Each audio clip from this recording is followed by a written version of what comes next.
Hello friends, welcome to science bits.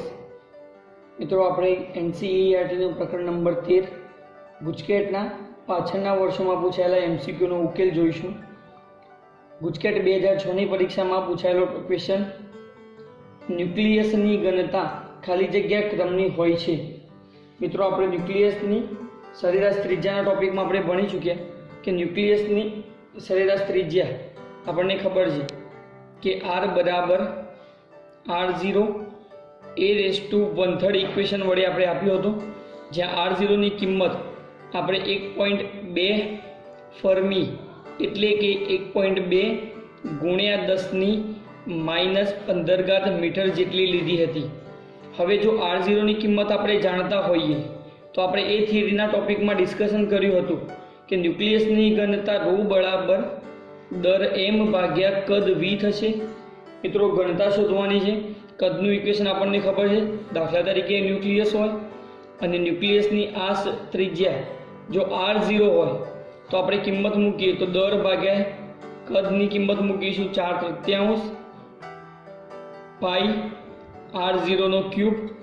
મિત્રો, અહીં દરની કિંમત આપણે મૂકીએ તો અહીં ન્યુક્લિયસના અંદર જે દર છે મિત્રો એ પ્રોટોન અને ન્યુટ્રોનનું દર છે, માટે 3m ની જગ્યાએ કિંમત મૂકીએ તો 1.66 ગુણ્યા 10⁻27 ભાગ્યા 4 પાઈની કિંમત મૂકીશું આપણે 3.14 r નો ક્યુબ એટલે કે 1.2 ગુણ્યા 10⁻15 નો ક્યુબ। મિત્રો, આનો આપણે સાદુરૂપ આપણે ઉકેલીએ તો આપણા જવાબમાં આવશે 2.3 ગુણ્યા 10⁻17 કિલોગ્રામ ભાગ્યા મીટર ક્યુબ। પરંતુ આપણા ઓપ્શનમાં રાઉન્ડ ઓફ કરીને કિંમત આપેલી છે મિત્રો, તો આ કિંમતને આપણે નિગ્લેક્ટ કરીએ તો ન્યુક્લિયસની ઘનતા એ 10⁻17 કિલોગ્રામ ભાગ્યા મીટર ક્યુબના એકમ જેટલી મળશે। તો આપણા જવાબમાં આવશે 10⁻17 કિલોગ્રામ ભાગ્યા મીટર ક્યુબ। ગુજકેટની પરીક્ષામાં પૂછાયેલો બીજો પ્રશ્ન, એક રેડિયોએક્ટિવ તત્વનો અર્ધ આયુ 5 મિનિટ છે। 15 મિનિટમાં તત્વનો ખાલી જગ્યા ટકા ભાગ અવિભાજિત રહેશે। મિત્રો, આપણે આ ચેપ્ટરના ઇક્વેશનના છેલ્લા ટોપિકમાં આપણે લખ્યું હતું કે અવિભાજિત ભાગનું પ્રમાણ અને વિભાજિત ભાગનું પ્રમાણ એ કયા સૂત્રો વડે આપણે આપીશું। અહીં આપણને ઉપરના એમસીક્યુમાં આપણને આપેલું છે કે અર્ધ આયુ સમય આપણને આપેલો છે। મિત્રો, અર્ધ આયુ સમય એટલે આપણે કિંમત લખીએ તો t1/2 બરાબર આપણને આપેલું છે 5 મિનિટ। ટોટલ આપણને સમય આપેલો છે, સમય t બરાબર આપણને આપેલું છે 15 મિનિટ। તો અવિભાજિત ભાગનું પ્રમાણ એટલે કે n/n0 ઇન પર્સન્ટેજ આપણે શોધવાનું છે। હવે આપણે એક અગત્યના સૂત્ર વિશે આપણે ચર્ચા કરી હતી કે t બરાબર n ઇન્ટુ t1/2 આપણે ભણ્યા હતા। અહીં n ને આપણે સૂત્રનો કરતા બનાવીએ એટલે કે n બરાબર t ભાગ્યા થશે t1/2। તેની કિંમત મૂકીએ તો 15, t1/2 ની કિંમત મૂકીશું તો 5, અહીં કેન્સલ થતાં n ની કિંમત આપણને મળશે મિત્રો 3। હવે આપણે એક અગત્યની ઇક્વેશન માટે વાત કર્યું હતું કે ન્યુક્લિયસના અંદર રહેલો અવિભાજિત ભાગ બરાબર n/n0 બરાબર 1/2 તો આપણો થશે મિત્રો જવાબમાં 1/2 n એટલે કેટલા? તો આપણને આપેલા છે 3 બરાબર 1/8 થશે।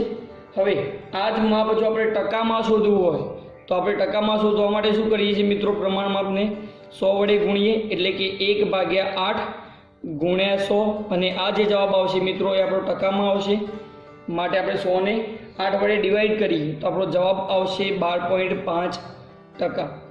માટે તત્વના અંદર અથવા તો આ જે ન્યુક્લિયસ છે એના અંદર 12.5% ભાગ અવિભાજિત રહેશે।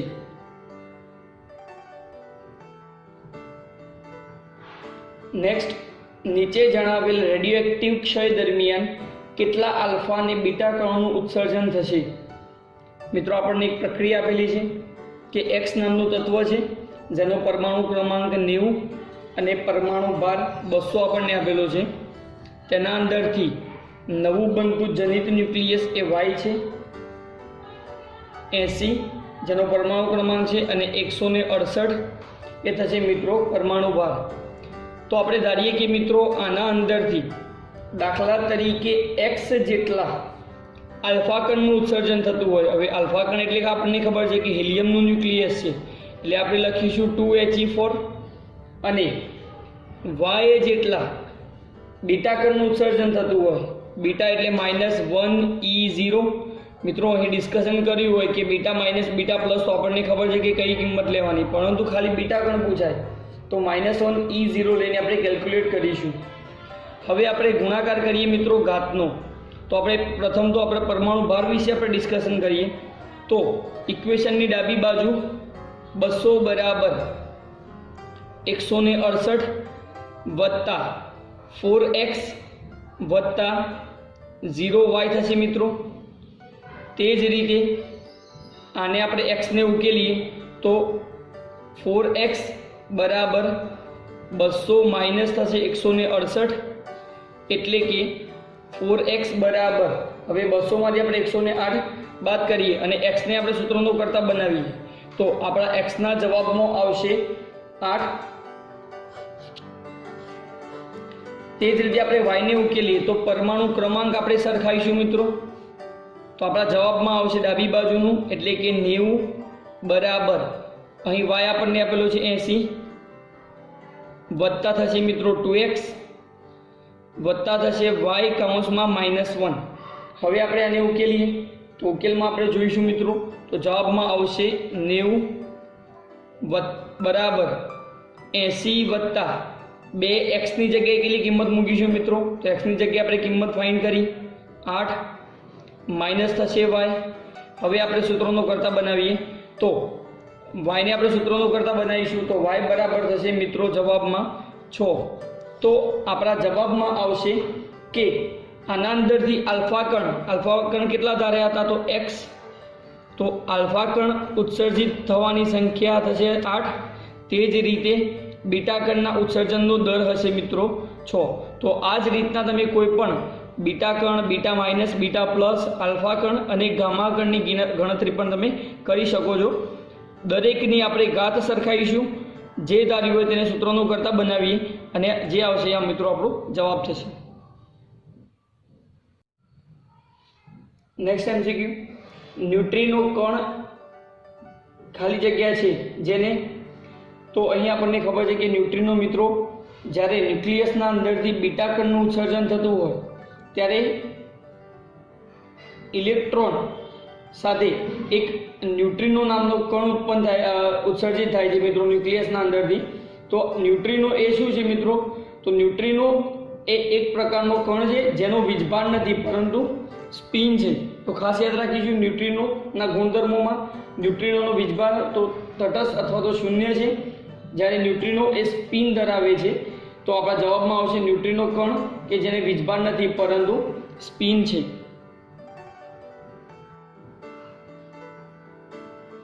ગુજકેટની પરીક્ષામાં પૂછાયેલો બીજો પ્રશ્ન, એક નમૂનાની રેડિયો એક્ટિવિટી T1 સમયે x અને T2 સમયે y છે.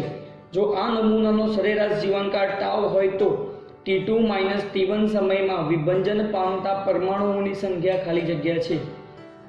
મિત્રો ઉપરના MCQને આપણે ઉકેલમાં જોઈએ તે પહેલાં આપણને ખબર છે કે ન્યુક્લિયસમાં કોઈક t સમયે એક્ટિવિટી કેટલી હોય તો એક્ટિવિટીનું ઇક્વેશન આપણે ભણી ગયા કે એક્ટિવિટી I બરાબર લેમ્ડા ઇન્ટુ n જેટલી હોય. હવે આપણે t બરાબર T1 સમયે એક્ટિવિટી લઈએ તો થશે મિત્રો એક્ટિવિટી આપણને આપેલી છે x, માટે x બરાબર થશે લેમ્ડા ઇન્ટુ n1, જ્યાં આને આપણે n1 ને સૂત્રનું કરતા બનાવીએ તો n1 બરાબર થશે x ભાગ્યા લેમ્ડા. તે જ રીતે t બરાબર કેટલા સમયે? તો મિત્રો T2 સમયે આપણે લખીશું તો એક્ટિવિટી આપણને આપેલી છે y બરાબર, માટે y બરાબર થશે મિત્રો લેમ્ડા ઇન્ટુ n2. અહીં આપણે n2 ને સૂત્રનો કરતા બનાવીએ તો થશે મિત્રો y ભાગ્યા લેમ્ડા. હવે આને આપણે આપીશું સમીકરણ નંબર 1, તે જ રીતે આને આપીશું આપણે સમીકરણ નંબર 2. હવે અહીં કન્ડિશન આપેલી છે કે T2 is greater than T1. મિત્રો સમય જતાં જેમ જેમ સમય પસાર થાય છે એમ આ બીજા નંબરનો સમયગાળો વધુ આપેલો છે, મિત્રો વધુ આપેલો છે એનો મિનિંગ શું થાય? તો કહે છે કે ન્યુક્લિયસમાં દાખલા તરીકે પ્રથમ 5 મિનિટમાં, યાદ રાખજો મિત્રો, 5 મિનિટમાં 100 એ અવિભાજિત ન્યુક્લિયસ છે. તો આ થઈ ગઈ મિત્રો T1 સમય અને આ થઈ ગઈ આપણી સંખ્યા N1. હવે સમય પસાર થાય છે. દાખલા તરીકે 15 મિનિટ સમય માટે ન્યુક્લિયસમાંથી વિભંજનનો દર શરૂ થાય છે. તો વિભંજનનો દર શરૂ થાય તો સંખ્યામાં મિત્રો શું થાય? ઘટાડો, એટલે 100 ના થશે દાખલા તરીકે 80. તો આ થઈ ગયું N2 બરાબર 80 અને T2 બરાબર થશે 15. તો આપણે જોઈએ છે કે ન્યુક્લિયસના અંદરથી જ્યારે પ્રક્રિયા શરૂ થાય છે ત્યારે સમય વધતા ન્યુક્લિયસની સંખ્યામાં ઘટાડો થાય છે. એનો મિનિંગ કે સમય વધે તેમ આ પ્રારંભિક ન્યુક્લિયસની સંખ્યા N1 ની કિંમત વધુ હોય છે. તો આના પરથી આપણે લખી શકીએ મિત્રો કે N1 ઇઝ ગ્રેટર દેન શું થશે? N2. હવે આ કન્ડિશન પરથી જો T2 માઇનસ T1 સમય માટે લઈએ તો સમયનો તફાવત લઈએ કે T2 માઇનસ T1 બરાબર થશે મિત્રો N1 માઇનસ N2 અને N1 માઇનસ N2 એ આ થઈ ગયા આપણા વિભંજિત પામતા પરમાણુઓની સંખ્યા. હવે N1 ની કિંમત આપણે મૂકીશું ઉપરથી તો થશે મિત્રો x ભાગ્યા લેમ્ડા, માઇનસ N2 ની કિંમત મૂકીશું તો થશે y ભાગ્યા લેમ્ડા, લેમ્ડાને કોમન લઈએ તો થશે x માઇનસ y ભાગ્યા લેમ્ડા, લેમ્ડાને છેદમાંથી અંશમાં લઈએ તો થશે મિત્રો x માઇનસ y ઇન્ટુ થશે મિત્રો સરેરાશ જીવનકાળ ટાઉ. કારણ કે આપણને ખબર છે સરેરાશ જીવનકાળનું સૂત્ર ટાઉ બરાબર 1/λ. તો આપણા જવાબમાં આવશે કે આટલા સમયગાળાના અંતે આ ન્યુક્લિયસના વિભંજન પામતા પરમાણુની સંખ્યા હશે x minus y into tau.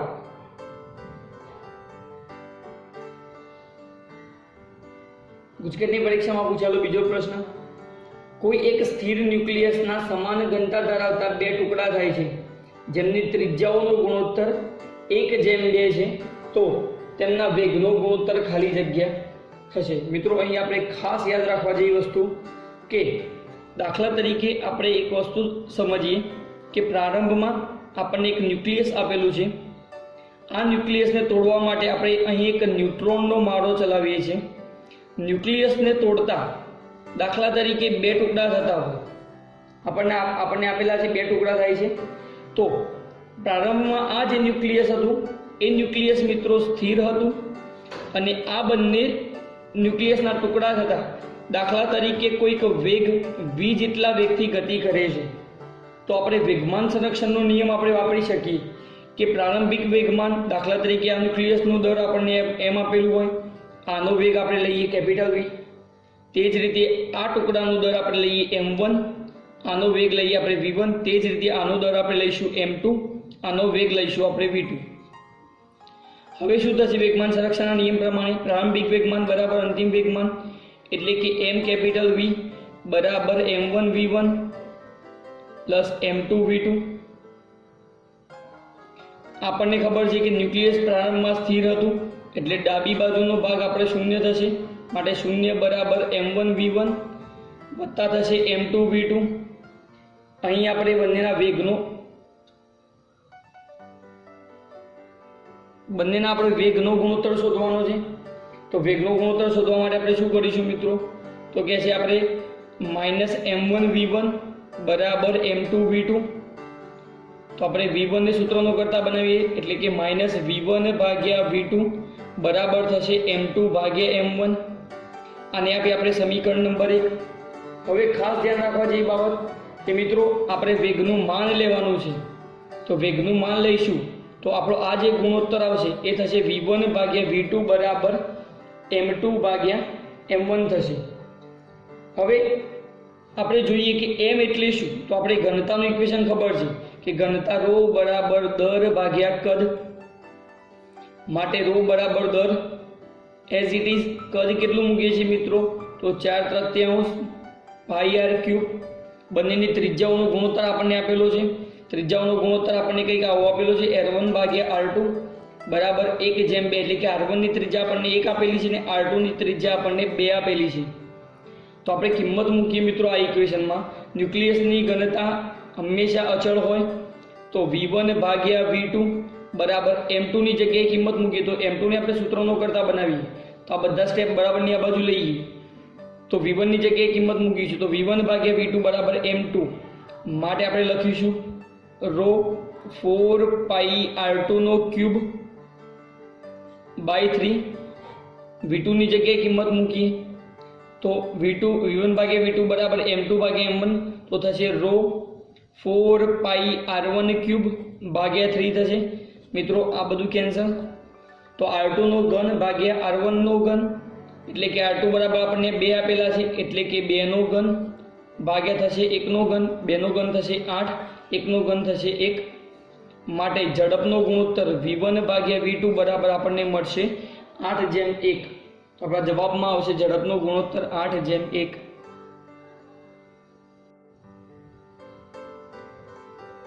નીચે આપેલ ન્યુક્લિયર રિએક્શન પ્રક્રિયા પૂર્ણ કરવાની આપણને આપેલું છે કે 4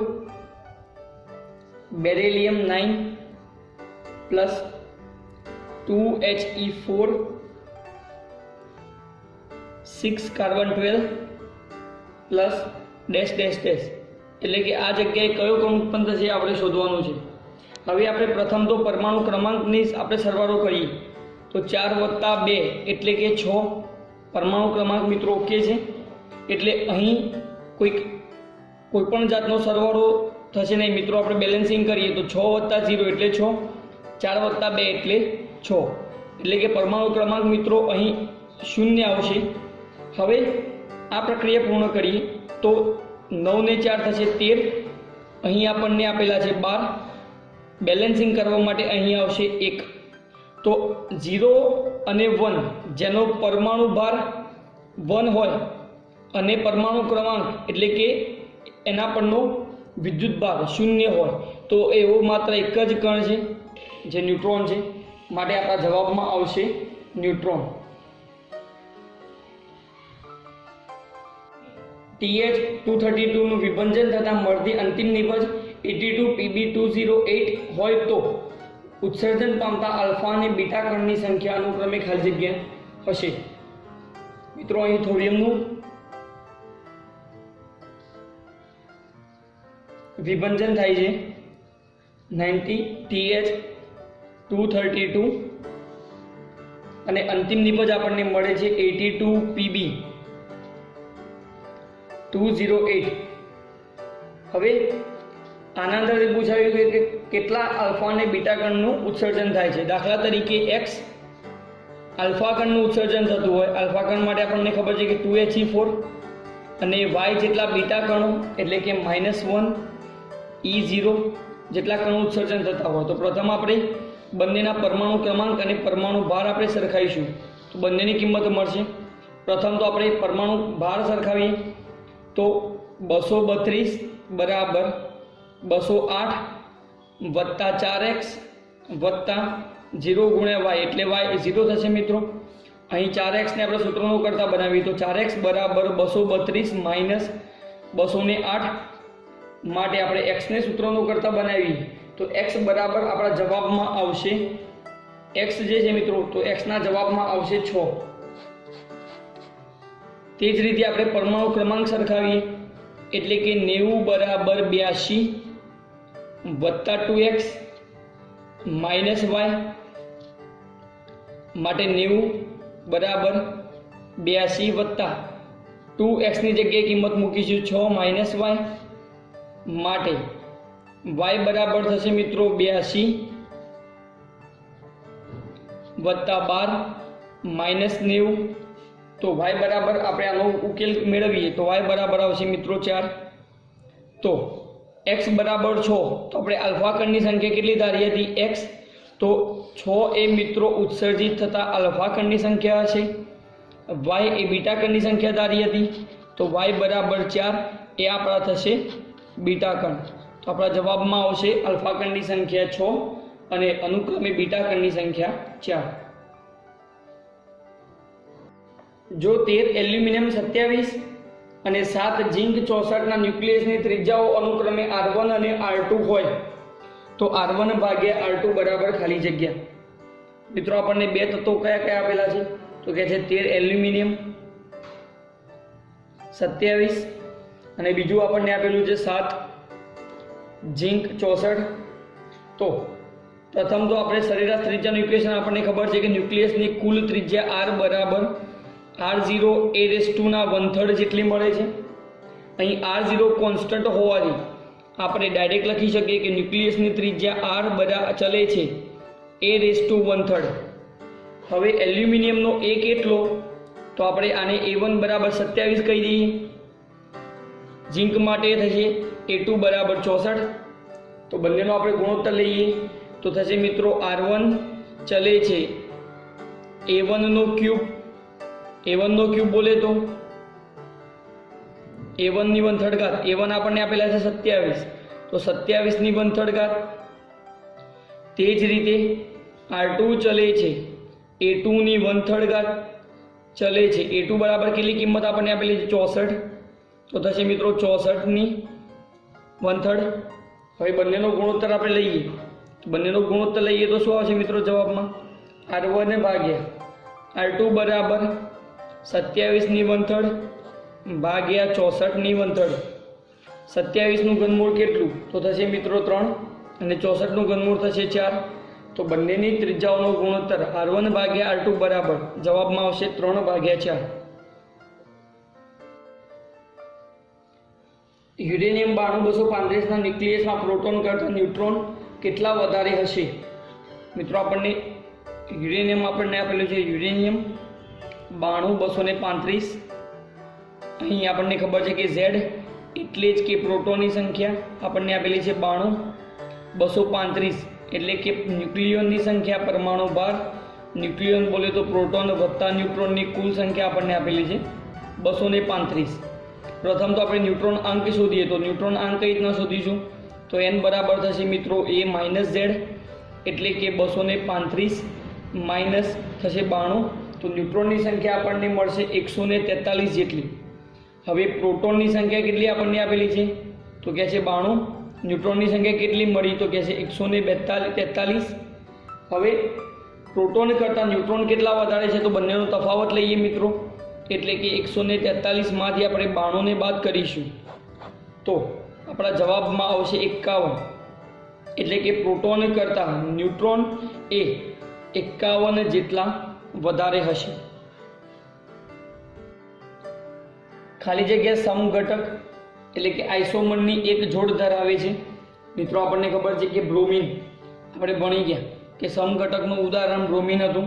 તો આપણા જવાબમાં આવશે 35 બ્રોમિન 80 એ સમઘટક એટલે કે આઇસોમરની એક જોડ ધરાવે છે. પરમાણુ બોમ્બના વિસ્ફોટમાં ઉદ્ભવતી ઉર્જા મુખ્યત્વે શાને કારણે મળે છે? મિત્રો પરમાણુ બોમ્બ આપણને ખબર છે કે અંદર ન્યુક્લિયસના વિખંડન એટલે કે જ્યારે ન્યુક્લિયરનું વિખંડન થાય છે ત્યારે પુષ્કળ પ્રમાણમાં ઉર્જા ઉત્પન્ન થાય છે. તો આ જે ઉર્જા છે એ ન્યુક્લિયરના વિખંડનના કારણે મળતી હોય છે. માટે આપણા જવાબમાં આવશે કે પરમાણુના અંદર એટલે કે પરમાણુ બોમ્બ જ્યારે વિસ્ફોટ થાય ત્યારે ઉદ્ભવતી ઉર્જા એ માત્ર ને માત્ર ન્યુક્લિયરના વિખંડનના કારણે મળે છે. ગુજકેટી પરીક્ષામાં પૂછાયેલો બીજો પ્રશ્ન, એક નમૂનાની રેડિયો એક્ટિવિટી T1 સમયે I1 અને T2 સમયે I2 હોય. જો નમૂનાનો અર્ધ આયુ T1/2 હોય તો T2 - T1 સમયગાળામાં વિભંજન પામતા ન્યુક્લિયસની સંખ્યા ખાલી જગ્યાના સમપ્રમાણમાં હોય. મિત્રો આ એક રિપીટેડ ક્વેશ્ચન છે. કેવી રીતના તો આપણે જોઈએ કે આપણે ભણે લાસ્ટ ટાઈમ એક MCQમાં ગુજકેટી પરીક્ષામાં જોઈ ગયા કે T સમયે કોઈક એક્ટિવિટી I બરાબર લેમ્ડા ઇન્ટુ n જેટલી હોય. હવે આપણને ખબર છે તો T બરાબર T1 સમયે આપણે એક્ટિવિટી લઈએ તો આપણને આપેલી છે I1 બરાબર લેમ્ડા ઇન્ટુ n1. n1 ને સૂત્રનો કરતા બનાવીશું એટલે કે આપણે થશે I1 ભાગ્યા લેમ્ડા. તે જ રીતે T બરાબર T2 સમયે એક્ટિવિટી આપણને મળશે I2 બરાબર લેમ્ડા ઇન્ટુ n2. તો n2 ને સૂત્રનો કરતા બનાવીએ તો થશે મિત્રો I2 ભાગ્યા લેમ્ડા. હવે કન્ડિશન આપણને આપેલી છે કે T2 is greater than T1. આપણે ભણી ગયા કે જેમ ન્યુક્લિયસમાં વિખંડન થાય છે તેમ સમયગાળો વધે છે તો પ્રારંભિક ન્યુક્લિયસની સંખ્યા હંમેશા વધુ હોય એટલે કે n1 ઇઝ ગ્રેટર ધેન શું હોય મિત્રો? n2. તો તો સમયગાળાનો તફાવત લઈએ એટલે કે T1 - T2 જેટલા સમયગાળામાં વિભંજન પામતા પરમાણુઓની સંખ્યા મળશે આપણને N1 - N2. N1 ની કિંમત મૂકીશું આપણે તો I1 ભાગ્યા લેમ્ડા માઇનસ I2 ભાગ્યા લેમ્ડા. મિત્રો અહીં બંનેના લેમ્ડા કોમન છે, છેદ કોમન છે મિત્રો, તો થશે I1 - I2 ભાગ્યા લેમ્ડા. હવે આપણને ખબર છે કે લેમ્ડા અને T1 હાફ વચ્ચેનો સંબંધ, તો થશે I1 - I2 ભાગ્યા 0.693 બાય T1 હાફ છેદનો છેદ જશે અંશમાં, એટલે કે T2 - T1 બરાબર I1 - I2 ભાગ્યા 0.693 T1 હાફ થશે. અહીં 0.693 મિત્રો અચળ હોવાથી સંખ્યા એટલે કે N1 - N2 એ કોના સમપ્રમાણમાં થશે તો કે છે I1 - I2 ઇન્ટુ T1 હાફના સમપ્રમાણમાં થશે. માટે આપણા જવાબમાં આવશે I1 - I2 કૌંસના બાદ અર્ધ આયુ સમય એટલે કે T1 હાફ.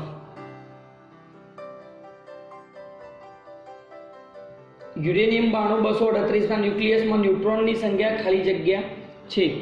આપણને એક ન્યુક્લિયસ આપણને આપેલું છે યુરેનિયમ 92238.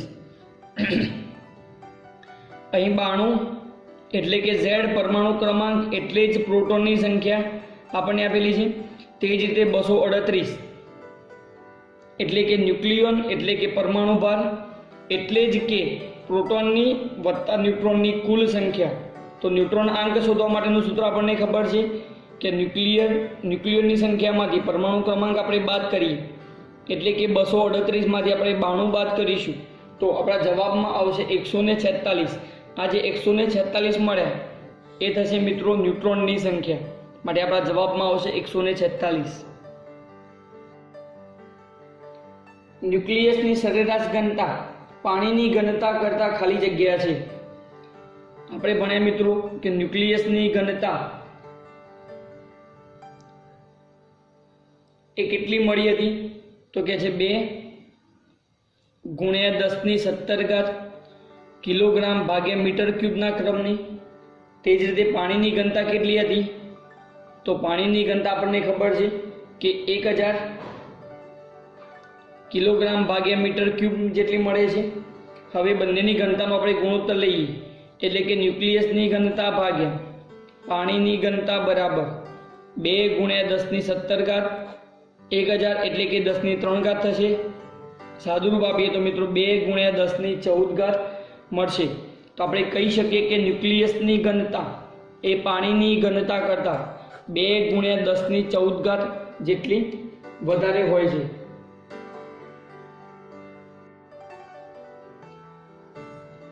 આલ્ફા અને બીટા ક્ષય માટે એક રેડિયોએક્ટિવ તત્વના અર્ધ આયુ અનુક્રમે 8 વર્ષ અને 24 વર્ષ હોય તો 12 વર્ષ પછી તેની કુલ એક્ટિવિટી મૂળ એક્ટિવિટીના કેટલા ટકા થશે. અહીં આપણને આપેલું છે મિત્રો કે આલ્ફા કણની એક્ટિવિટી આપણને આપેલી છે, આલ્ફા કણનો અર્ધ આયુ સમય આપણને આપેલો છે 8 વર્ષ. તે જ રીતે બીટા ક્ષય માટેનો આપણને અર્ધ આયુ સમય આપણને આપેલો છે 24 વર્ષ. હવે આપણે અગત્યના સૂત્રો વિશે આપણે ચર્ચા કરી હતી કે આ મિશ્રણનો કુલ અર્ધ આયુ સમય કઈ રીતના શોધીશું તો આપણને ખબર છે કે કુલ અર્ધ આયુ સમય T1 હાફ બરાબર 1/T1 હાફ કોનો તો આલ્ફાનો વત્તા 1/T1 હાફ બીટાનો. હવે આપણે કિંમતો મૂકીએ તો 1/T1 હાફ બરાબર આલ્ફાનો T1 હાફ આપણને આપેલો છે 8 વત્તા બીટાનો T1 હાફ એટલે કે અર્ધ આયુ સમય આપણને આપેલો છે 24. તો આપણે ગુણોત્તર લઈએ મિત્રો. માટે 1/T1 હાફ બરાબર 24 વત્તા 8 ભાગ્યા 24 × 8. આના પરથી આપણે T1 હાફનું સાદુરૂપ આપીએ તો T1 હાફ બરાબર આપણને મળશે 1/T1 હાફ બરાબર આપણે સાદુરૂપ આપીએ તો 1/T1 હાફ બરાબર આપણને મળશે 6 વર્ષ. હવે 1/T1 હાફ બરાબર આપણને મળે 6 વર્ષ. તો આપણને ઇક્વેશન આપણને ખબર છે કે T બરાબર N × T1 હાફ. આ એક ઇક્વેશન આપણને ખબર છે. તો ન્યુક્લિયસની સંખ્યા આપણે શોધીએ તો n બરાબર થશે t ભાગ્યા t1/2. t આપણને આપેલું છે, કેટલા વર્ષ પૂછેલા છે મિત્રો? 12. 1/t1/2 ની કિંમત, તો 1/t1/2 બરાબર આપણે કિંમત મૂકીશું 6, તો n બરાબર મળશે આપણને 2. હવે t સમયે એક્ટિવિટી શોધવી છે, તો I ભાગ્યા I0 બરાબર 1/2n આપણને ઇક્વેશન ખબર છે. તો આના પરથી આપણે I ને સૂત્રનો કરતા બનાવીશું, તો I0 ભાગ્યા 2n, n બોલે તો આપણને મળશે 2. માટે I0 ભાગ્યા 2 ની 2 ઘાત એટલે થશે મિત્રો 4. જો આ પ્રમાણ આપણે ટકામાં શોધવું હોય તો સિમ્પલ આપણે મિત્રો આને 100 વડે ગુણીએ છીએ, જે આપણે પ્રમાણમાં મળશે. માટે આ જગ્યાએ આવશે મિત્રો 25. તો આપણા જવાબમાં આવશે અહીં 25%. તો t સમયે એક્ટિવિટી એ પ્રારંભિક એક્ટિવિટી I0 કરતાં કેટલા ટકા મળશે મિત્રો? તો 25%. તો આપણે 12 વર્ષ પછી તેની કુલ એક્ટિવિટી એ મૂળ એક્ટિવિટીના કેટલા ટકા થશે મિત્રો? તો 25%. મિત્રો આવા MCQ ખાસ તૈયાર કરજો, પરીક્ષામાં બહુ જ પૂછાતા હોય છે.